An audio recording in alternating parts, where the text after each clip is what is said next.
Казахстане утвержден порядок списания пеней и штрафов для субъектов микро и малого бизнеса.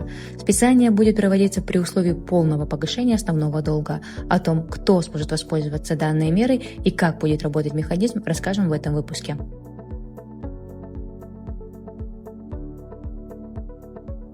Приказ министра финансов Республики Казахстан за номером 13 от 13 февраля 2026 года вступает в силу по истечении 10 календарных дней с момента официального опубликования, то есть вступит в силу 26 февраля 2026 года.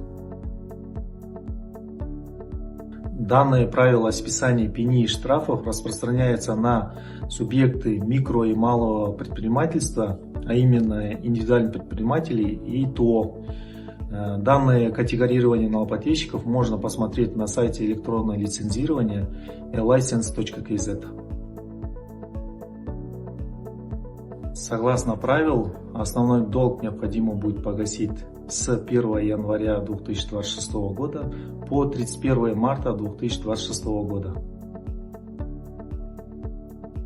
При погашении основного долга под списание подпадает пеня, которая числилась на 1 января 2026 года, а также штрафы, которые числились на 1 января 2026 года по тому налогу, по которому погашена недоимка по основному долгу. Кроме того, по налогоплательщикам, по которым изменен срок уплаты налогов в виде отсрочки или реабилитации и банкротства, данные налогоплательщики могут обратиться в органы госдоходов с заявлением после полного исполнения налогового обязательства по основному долгу, а также штраф, наложенного органами госдоходов за непостановку на учет по НДС по статье 275 КоАП РК.